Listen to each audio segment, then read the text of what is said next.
Rebonsoir. Dans la première partie de Paris-Jaffa, nous vous avons longuement parlé de la violence terroriste qui oblige les grandes puissances à réagir d'abord d'une façon guerrière, légitime défense.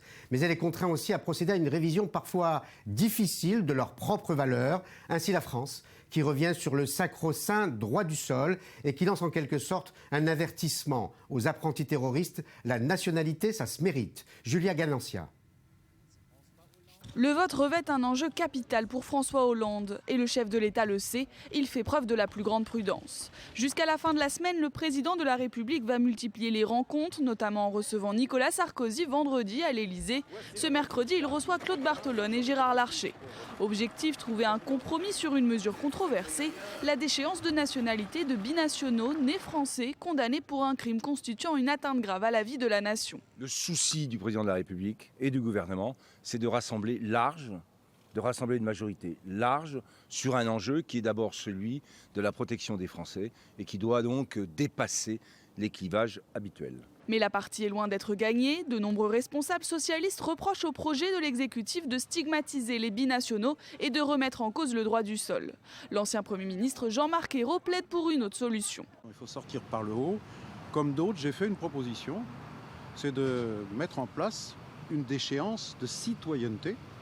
Bon, là, on sortirait du débat sur la nationalité, mais qui serait d'une sévérité extrême, qui pourrait être une déchéance de droits civiques, de droits sociaux, à vie, et qui serait une mesure très forte et concrète, et qui aurait de la valeur et qui rassemblerait. Problème, il n'est pas certain que cette formule convienne à la droite. Le parti a fait savoir depuis plusieurs semaines qu'il ne voterait pas la réforme si la déchéance de nationalité n'y figurait pas.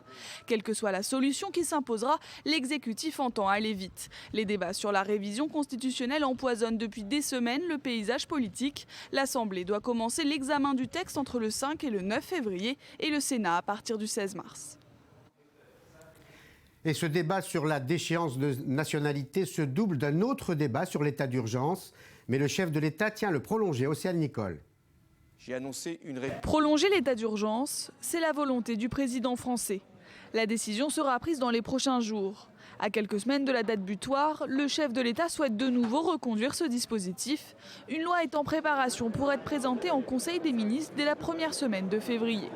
Un dispositif qui maintient la capacité de la France à se protéger à son niveau maximal. Au lendemain des attentats du 13 novembre, François Hollande avait pris des mesures exceptionnelles devant le Congrès à Versailles. L'état d'urgence avait été adopté puis prolongé une première fois de 3 mois jusqu'au 26 février. Il permet des mesures exceptionnelles et des moyens considérablement renforcés pour lutter contre le terrorisme. Des perquisitions à domicile peuvent être menées de jour comme de nuit. Les forces de sécurité sont massivement déployées et les policiers peuvent désormais être armés hors de leurs heures de travail. Mais ce mercredi, la Ligue des droits de l'homme annonce avoir saisi le Conseil d'État pour mettre fin à ces mesures contraignantes. Selon l'organisation, elles ne seraient plus justifiées et porteraient une atteinte grave et manifeste aux libertés. La plus haute juridiction administrative examinera le recours mardi 26 janvier. Depuis les attentats, les forces de sécurité ont procédé à près de 3000 perquisitions. Plus de 400 personnes ont été assignées à résidence pour motif de radicalisation. Une dizaine de salles de prière clandestines ont été fermées et près de 500 armes ont été saisies. Et l'on retrouve à Paris, toujours en direct dans Paris-Jaffa, Olivier Lerner pour avoir de plus amples précisions sur cet état d'urgence. À votre avis, Olivier, il sera prolongé malgré les critiques de certains mouvements comme la Ligue des droits de l'homme? Oui, alors les hommes du président ont fait d'abord ce simple constat, Paul. Avec l'état d'urgence, les Français sont mieux protégés. Donc je peux vous confirmer ce soir qu'une loi de prolongation de l'état d'urgence est en préparation pour un Conseil des ministres qui aura lieu le 3 février prochain. Donc ça va se passer par décret et le président de la République y posera sa signature avec donc un effet immédiat. L'état d'urgence, vous savez, c'est la seule possibilité pour les enquêteurs, pour les policiers de disposer de moyens renforcés. Assignation à résidence, perquisition, c'est là où l'état d'urgence donne toute sa mesure. Quelques chiffres, Paul, pour comprendre ce qui se passe en France depuis quelques mois maintenant. 400 personnes ont été assignées à résidence depuis le 14 novembre dernier. Une dizaine de mosquées, une dizaine de salles de prière clandestines musulmanes ont été fermées et près de 500 armes, dont 50 armes de guerre, ont été saisies. Vous savez, mis à part effectivement la Ligue des droits de l'homme, eh bien, il y a consensus sur cette question. Il n'y a pas d'état d'âme, pas de problème de conscience. 7 Français sur 10 sont favorables à la prolongation de l'état d'urgence. Alors, prolonger pour 3 ou 6 mois, ça c'est toute la question. On devrait le savoir effectivement dans les prochains jours. Le championnat d'Europe de foot s'invite dans ce calendrier puisqu'en juin prochain, eh bien, la France organise les prochains championnats d'Europe de football. Ça va se passer bien sûr à Paris, mais également dans plusieurs grandes villes de France comme à Marseille.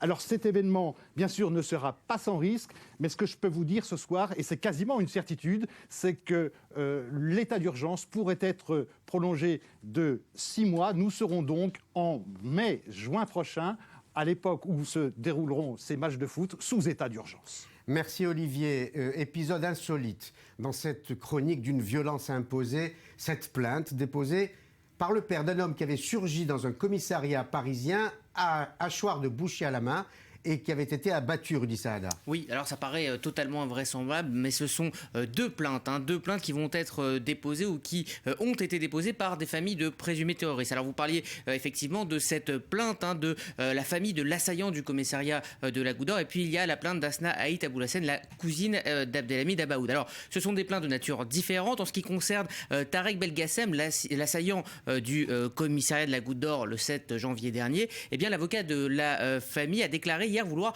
porter plainte contre X pour homicide volontaire. La famille dit avoir des doutes sur tout. Je cite, elle affirme que l'assaillant n'était pas armé, qu'il aurait proféré aucune menace envers les policiers. C'est une plainte qui a vivement fait réagir les internautes cet après-midi et hier. Ils n'ont pas de doute, eh bien c'est bien l'éducation de Tarek Belgassem dont il faut douter. Et il y a une autre internaute qui pense que c'est la famille qui devrait avoir honte et plutôt jouer la discrétion et faire profil bas. Alors certes, sur Internet, on trouve ça et là des tweets qui émettent des doutes, voire des tweets complotistes, mais ça, c'est assez classique sur Internet. Mais clairement, cette plainte crée l'indignation sur les réseaux sociaux. Et il y a une autre plainte, tout aussi insolite. Absolument. Alors l'avocat de la famille de la jeune femme, la cousine d'Abdelhamid Abaoud, qui a porté plainte contre X le 13 janvier dernier avec constitution de partie civile auprès du juge antiterroriste. Eh bien le but de la plainte, c'est de faire reconnaître donc cette jeune femme, Asna Haït Boullassane, comme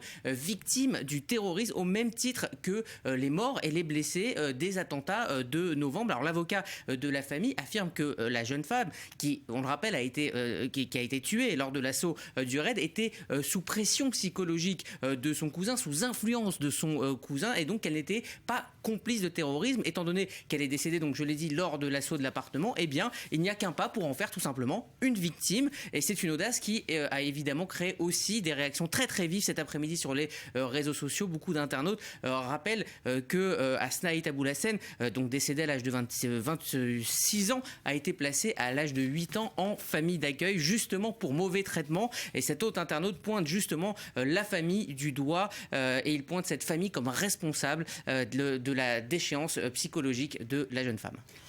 Et l'on va retrouver à Paris notre invité Roland Pérez, avocat. Bonsoir Roland Pérez, merci d'avoir répondu à notre invitation.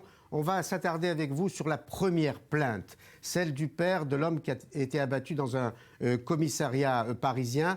À votre avis, Roland Pérez, est-ce que cette plainte est recevable ? Oui, absolument. La plainte est toujours, en tout cas, accueillie par le juge d'instruction. Elle l'est également par le procureur qui peut parfaitement ensuite donner ses réquisitions. Alors, elle peut aboutir à un refus d'informer éventuellement et le juge d'instruction peut également lui rendre également une ordonnance de refus d'informer. Mais au départ, elle doit être toujours examinée, accueillie et la personne qui dépose plainte doit être préalablement entendue par le juge. Alors, et quand le père de cet homme dit les policiers n'auraient pas dû le tuer, ils auraient dû simplement le blesser, est-ce que ce propos est recevable ? Absolument, tout est absolument en tout cas recevable. Ensuite, on est dans un état d'urgence, on est dans des actes de terrorisme particulièrement d'une gravité exceptionnelle et absolue. Donc à partir de là, on peut entendre effectivement les arguments, mais d'un autre côté, l'état d'urgence et les circonstances aujourd'hui à la fois de l'arrestation éventuelle de ces terroristes ou en tout cas de leur approche peut justifier amplement, manifestement, les dommages dommages qui ont été causés, et notamment le décès des personnes présentes. Et on peut imaginer évidemment la réponse des policiers. Voilà un homme qui surgit dans un commissariat, qui crie Allahu Akbar, qui a un hachoir de boucher à la main. Est-ce que le principe de légitime défense est recevable ? Absolument.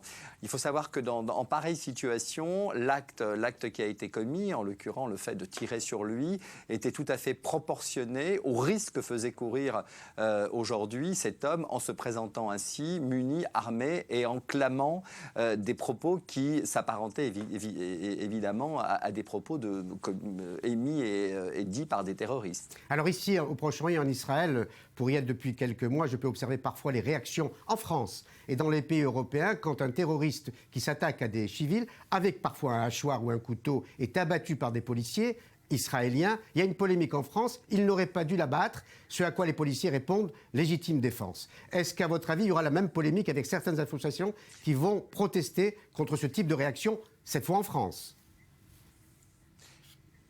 Non, je crois pas. Je crois pas qu'en France, il faut savoir qu'Israël reste malheureusement un pays en état de guerre et sous haute sécurité. Aujourd'hui, vous avez entendu les pouvoirs publics, les représentants aujourd'hui, que ce soit le président de la République ou le Premier ministre, ils considèrent aujourd'hui que la France est en état de guerre. Donc nous sommes dans une situation et encore une fois dans un état d'urgence qui justifie malheureusement, mais il faut bien le comprendre, qui justifie aujourd'hui pour des motifs de sécurité impérieuse que les forces de police puissent répondre de façon tout à fait proportionnée aux menaces qui sont perpétrées sur le territoire français et plus que des menaces quand les personnes se présentent avec munies d'armes et quand on sait rétrospectivement ce qui s'est passé notamment au mois de janvier 2015 ou encore au mois de novembre 2015. Merci beaucoup, Roland Pérez. Et dans cette longue litanie de sujets qui angoissent, la crise des migrants, ballottée entre plusieurs pays européens, l'Allemagne, si accueillante au début, se montre aujourd'hui beaucoup plus réticente. Julia Ganancia. Gare de Scharding, en Autriche, une étape importante sur la route de l'exode de ces migrants. Pour la plupart, ils ont déjà atteint leur objectif, l'Allemagne, mais se sont fait refouler du pays. Ils se retrouvent coincés ici dans des conditions précaires. Les Allemands nous ont dit « Vous ne pouvez pas rester là, allez en Autriche et vous pourrez aller où vous voulez ». De retour en Autriche, la quasi-totalité des migrants ont l'intention de retenter une entrée en Allemagne. Pour la plupart, ils finissent par réussir à pénétrer dans ce pays par des voies détournées. On va peut-être entrer de manière clandestine, on va peut-être prendre le train pour l'Allemagne ou le bus ou le taxi. Mais les gens ici nous disent qu'on ne peut pas faire ça parce que la police est partout. Plus au sud, Spielfeld, point de passage entre la Slovénie et l'Autriche. Les autorités achèvent la construction d'une clôture de près de 4 km de long pour empêcher les traversées clandestines de la frontière et réduire le flux des demandeurs d'asile. 500 soldats effectuent un contrôle systématique des migrants. Si le projet est déjà une réalité ici, à la frontière hongro-roumaine, il pourrait se concrétiser très vite. Nous avons préparé la construction à une distance raisonnable de la frontière hongro-roumaine, ce qui pourra nous permettre d'y construire une clôture en une semaine seulement. Nous sommes parfaitement prêts et nous surveillons les possibles changements de parcours. Plus d'1 million de migrants et de réfugiés ont franchi les frontières de l'Europe en 2015. La moitié sont syriens. En dépit du froid hivernal, 31 000 arrivées ont été enregistrées sur les îles grecques depuis le début de l'année. Et cette crise s'est imposée au sommet économique de Davos. Océane Nicole. Le Forum économique mondial de Davos est lancé. Pendant 3 jours, près de 2500 participants sont réunis en Suisse. Des chefs d'État, des ministres, des dirigeants d'entreprises et même des artistes. Cette année, c'est le célèbre Leonardo DiCaprio qui a ouvert la cérémonie. L'acteur appelle les chefs d'entreprise à faire plus pour lutter contre le réchauffement climatique. Quand je regarde à travers cette pièce, je suis optimiste que notre capacité à rassembler les esprits les plus importants et influents de la planète puisse mener à une transition globale nécessaire afin de protéger à la fois notre société et notre monde naturel. Les défis qui nous attendent demandent à chacun d'entre nous d'agir. Nous le devons à nous-mêmes, mais encore plus important, nous le devons aux générations futures qui comptent sur nous. Une croissance mondiale sur la sellette, des attentats quasi quotidiens et une crise migratoire qui continue de déstabiliser l'Europe. Ce sont les problèmes les plus urgents de la planète au cœur de ce nouveau forum économique. Les 2500 participants vont débattre sur ces grands thèmes pour tenter de trouver des solutions. J'espère que vous êtes, comme moi et comme tous mes collègues, convaincus que notre avenir sera bien organisé s'il y a du dialogue, de la collaboration et de la coopération.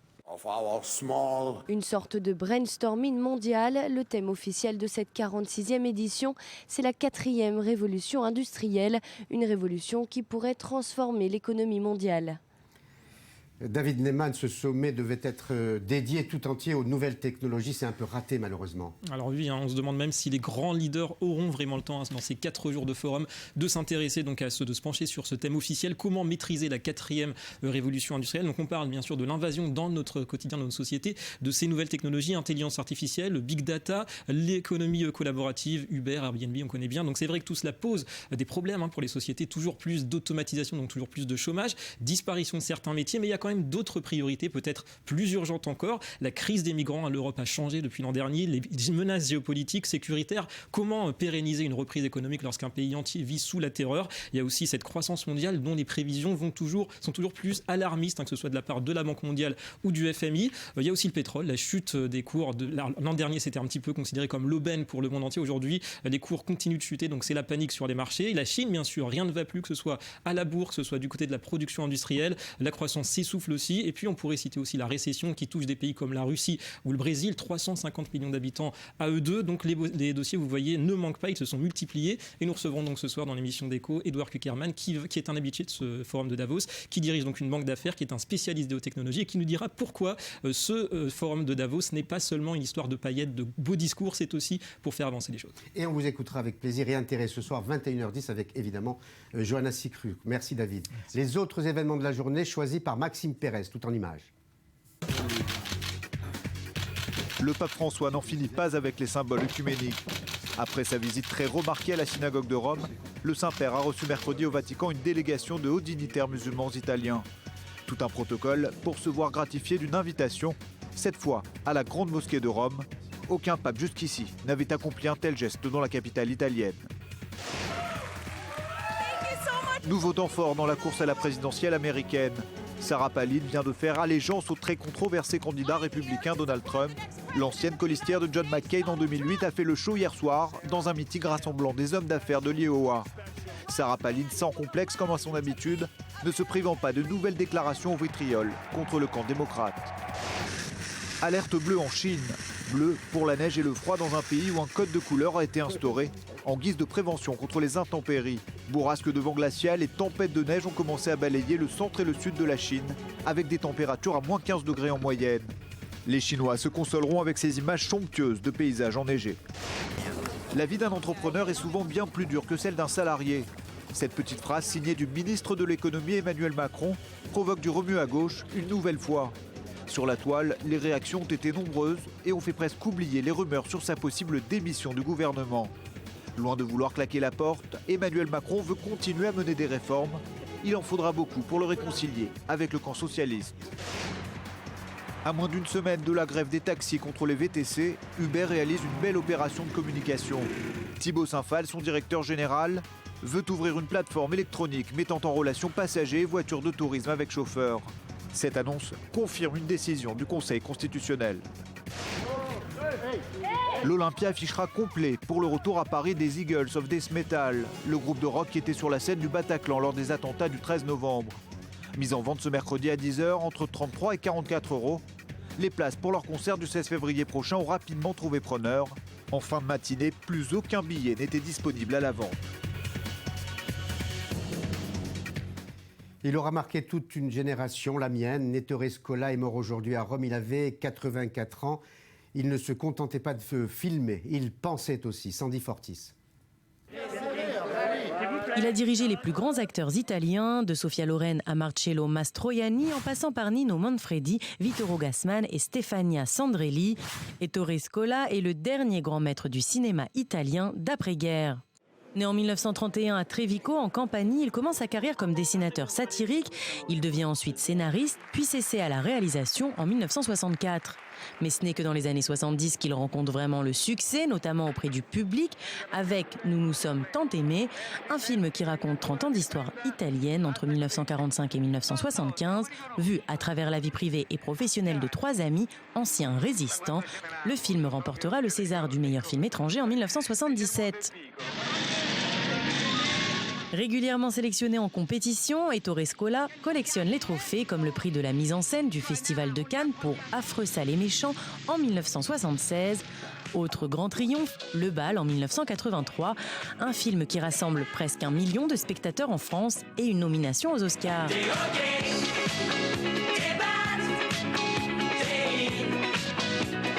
Mais son film le plus célèbre restera Une journée particulière, sorti en 1977. Il y raconte la rencontre entre une ménagère romaine, incarnée par Sophia Loren, et un intellectuel homosexuel persécuté par le régime fasciste, joué par Marcello Mastroianni. En bruit de fond, la radio raconte, elle, une autre rencontre, celle de Mussolini et Hitler. De contre-emploi pour les acteurs, Sophia Loren en petite femme mal mariée et Marcello Mastroianni en timide, hésitant, incapable de prendre une décision. Mais comment, il n'était pas fidèle? À 80 ans, Ettore Scola fait ses adieux au cinéma. Alors qu'il devait tourner un film avec Gérard Depardieu en 2011, le réalisateur italien renonce. Il dit ne plus réussir à vivre le monde du cinéma comme autrefois, avec joie et légèreté, ne se faisant pas aux logiques de production et de distribution qui ne lui ressemblent plus. Il reviendra une dernière fois en 2012 avec un documentaire hommage à son maître Fellini. La mort ne lui faisait pas peur. Pour lui, elle avait le visage d'une femme au sourire de plus en plus séduisant. Aujourd'hui, le maestro la rejoint. David Bowie, Michel Tournier, Ettore Scola ce soir. Je ne voudrais pas donner aux téléspectateurs l'idée que vous veniez que pour l'écho. Alors je vous rassure, Valérie reviendra pour nous parler des vivants. J'allais vous dire, c'est angoissant, Paul. À chaque fois que je viens, c'est parce qu'il y a quelqu'un qui est mort. La 4e fois, vous viendrez nous parler d'un vivant. Bon, on espère. Alors, mais c'est un grand maître, vous ne devez pas être désobligeant à l'égard d'Ettore Scola.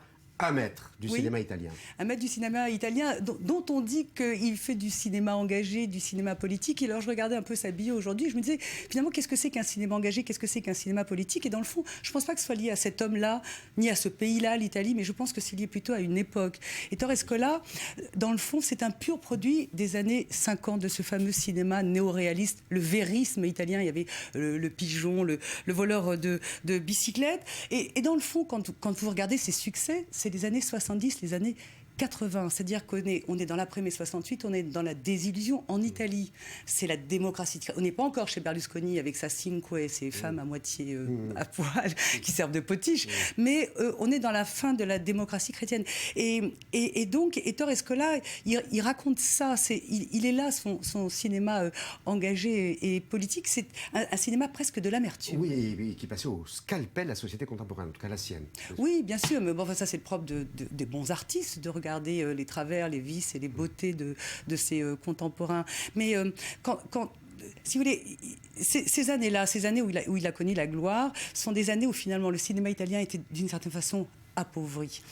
Paradoxalement, c'est le fascisme et c'est Mussolini qui ont donné les heures de gloire au cinéma italien. Parce que pendant Mussolini, qui a laissé faire le Cinecittà, l'Italie avait interdiction d'importer des films étrangers. Donc ça a donné lieu à une floraison, une flamboyance du cinéma italien. Lui, il était dans un fin de truc. Ce qui fait que quand vous regardez Une journée particulière, par exemple, qui date de 74, il me semble... Non, nous sommes tant aimés 74, Une journée particulière après, vous vous rendez compte que finalement, c'était une façon pour lui de revenir en arrière. Merci beaucoup, Valérie. Mais de rien. Et la prochaine fois... Les vivants. Les vivants. Il nous reste 20 secondes pour vous dire au revoir, pour vous rappeler que Jean-Charles Banoun va présenter dans quelques instants le 20h, heure française, et que vous retrouverez David Neyman à 21h, toujours heure française. Bonne soirée sur i24 News. À demain, 19h. Au revoir.